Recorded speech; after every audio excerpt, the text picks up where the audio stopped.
Welcome to Resilience and Your Well-Being on the Job. I'm Dr. Barbara Pierce, and I will be your presenter. This presentation is part of a series on secondary traumatic stress for school personnel. The learning objectives for this presentation include being able to identify and define resilience, being able to analyze your own resilience patterns, and develop and evaluate a plan to improve your own resilience. Some of you will also develop a resilience plan. For students to have mental health and resilience in school settings, there are multiple aspects of a plan that must be in place. There has to be a clear vision and values communicated to them. They must have good, supportive relationships and networks of support, teaching and learning strategies that develop resilience, a curriculum that teaches social and emotional coping and life skills. Students who need it should be able to get specific mental health intervention, and there should be effective partnerships with parents. The last piece of this plan is for teachers and other school personnel to have the support and training necessary for them to develop their own resilience in order to ward off high stress and secondary trauma. This training series is devoted to helping school personnel learn about trauma and resilience and to develop strategies to help you on the job every day. So let's take a look at what we mean by resilience. An academic definition states that it's the dynamic ability to adapt successfully in the face of adversity, trauma, or a significant threat. In layman's terms, it's the ability to bounce back. Perhaps you failed an exam when you were in school and were afraid that you would fail the entire course. Working hard on a plan of study to learn the material, pass the course, is an example of resilience in the face of adversity. Another example would be having had an accident and rehabbing an injury. You work hard to strengthen your body and eventually you have overcome the injury. While some people are incredibly resilient, others not so much. However, resilience can be learned and developed. Resilient people have certain characteristics. They tend to be positive and optimistic people who can roll with the punches. They tend to be flexible and able to regulate their emotions pretty well.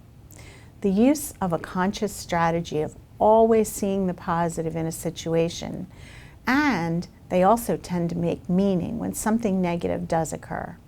Resilient people also have the ability to use their support systems effectively. How do people learn to have the skill of resilience? They usually have a history of exposure to manageable, non-traumatic stressful events as they were growing up, and they learn to cope with exposure to stress.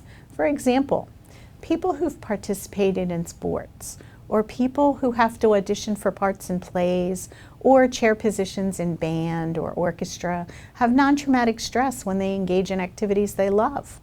But teams don't always win, and people don't always get the part they want in a play, or to be the first chair in the band. They learn to strive for a win next week, or the lead part next year. This exposure helps them to learn that losing or not being good enough yet is not the end of the world. They learn to work on their skills to improve for the future. The lesson that some things are really hard, but you can learn to do them is what helps us to create resilience. There's a screening tool for resilience. Take a look. You can stop the video and take the quiz. Each question is rated from 1 to 5, with a 1 meaning you strongly disagree with the statement, while a 5 means you strongly agree with it. At the end, add up your score and restart the video.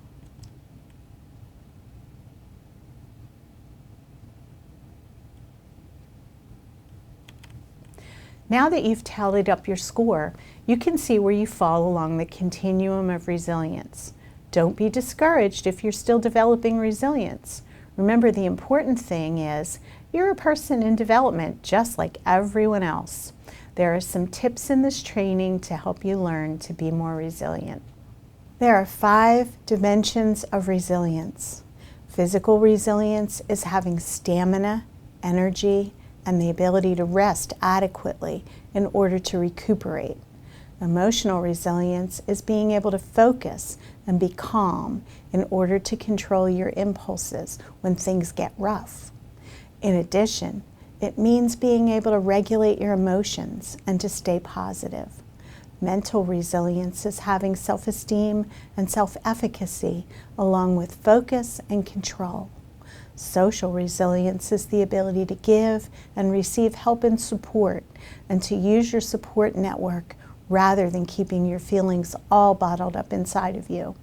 Last, spiritual resilience is having values and beliefs that you live by and feeling as if you can be empathetic and also have a connection to the greater whole of your school, your personal life, and life in general. Gaps in any of these provide room for you to grow and develop resilience. Last, spiritual resilience is having values and beliefs that you live by and feeling as if you can be empathetic and also have a connection to the greater whole of your school, your personal life, and life in general. Gaps in any of these provide room for you to grow and develop resilience. Just as there is secondary trauma, which we absorb from being in circumstances where we hear of or see the trauma of others, we can develop secondary resilience.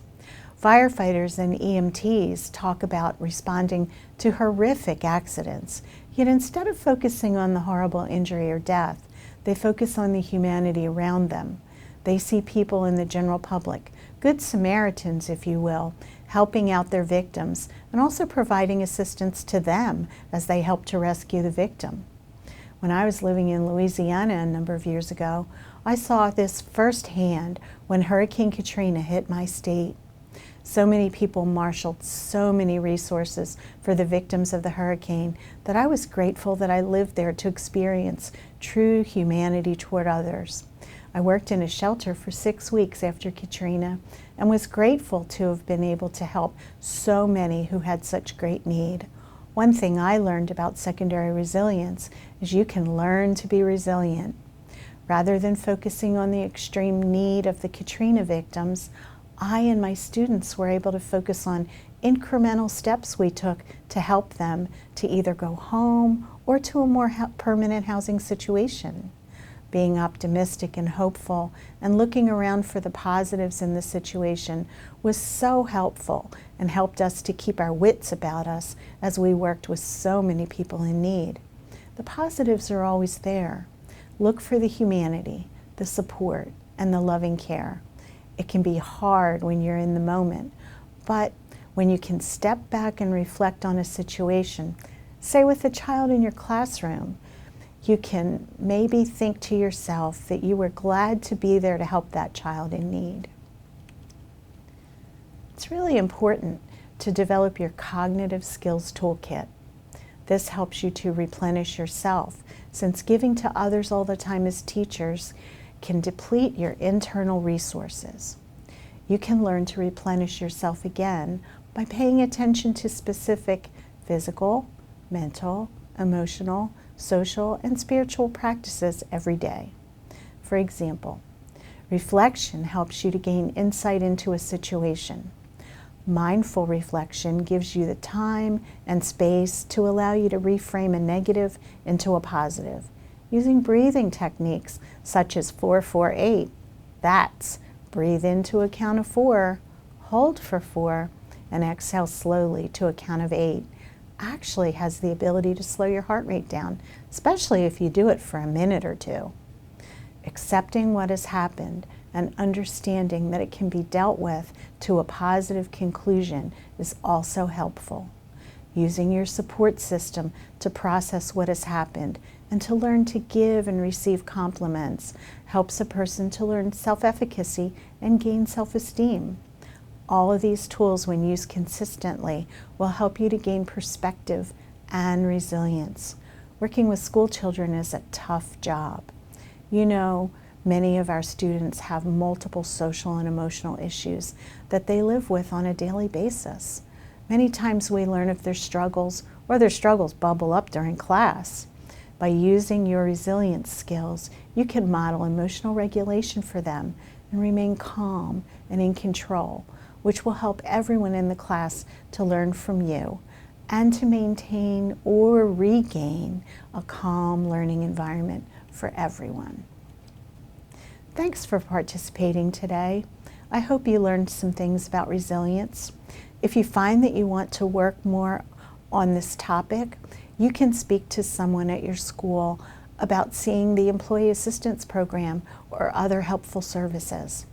Resilience is a learned skill, and you can learn to cope with stress and trauma.